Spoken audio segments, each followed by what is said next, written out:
West Virginia stands in a state of emergency after a potentially harmful chemical spilled into a local river and contaminated the water supply, and no one knows how long it will last. Between 2,000 and 5,000 gallons of a chemical leaked Thursday morning from a storage unit into the Elk River near the state's capital. The contaminant overwhelmed the filtration system at the local West Virginia American Water Plant. The company told more than 100,000 customers in the 9 counties receiving water from the 1,500-mile affected network to stop using their water for almost everything. By Thursday afternoon, more than 15% of West Virginia's population didn't have access to clean tap water.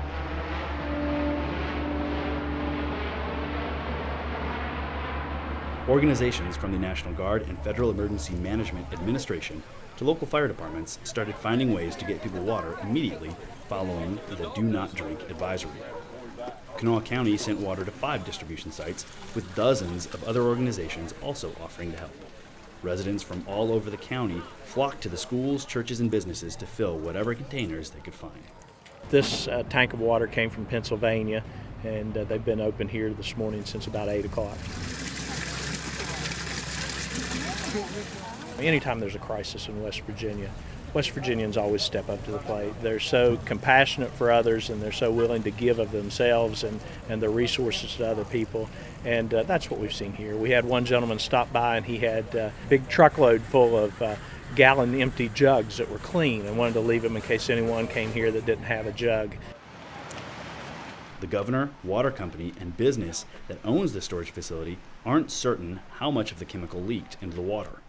Department of Environmental Protection officials believe as much as 5,000 gallons leaked through a hole in a steel storage container. An unknown amount seeped through an old concrete barrier and into the river. The chemical, 4-methylcyclohexane methanol, or crude MCHM, is used in washing and preparing coal. The chemical gives off an odor of black licorice, the sign locals use to warn officials of the leak. Little else is known for certain about what a spill of this magnitude means to local health. We're just trying to go get some samples of it's close to the intake out of the Elk River, which is about not half a mile, maybe 100 yards downstream from here, and try and just get those looked at just to see what we find. I think we know what they're claiming went into the water, but until you actually sample the water, you don't really know what the actual risk is.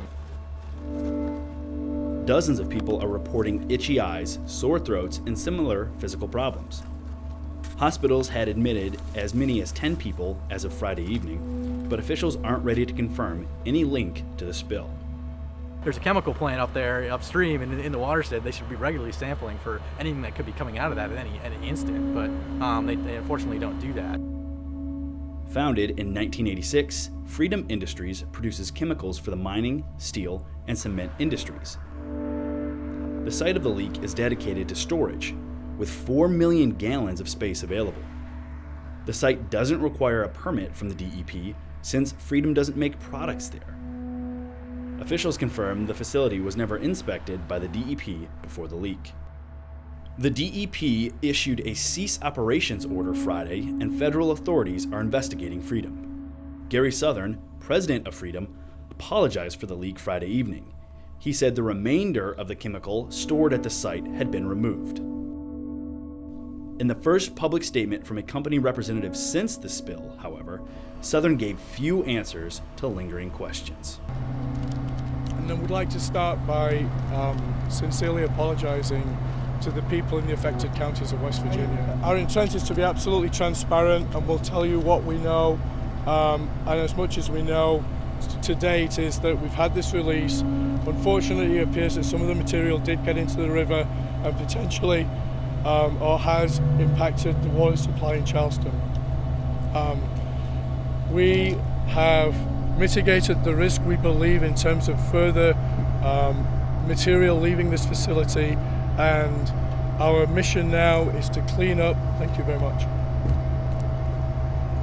Our mission now is to move to the next phase of remediation, which would be to take the dirt which is in the storage area and take that off-site for the appropriate disposal. State and federal officials, as well as the water company, say levels of the chemical in the water are going down, but they aren't sure how long it's going to be before hundreds of thousands of West Virginians again can use their faucets.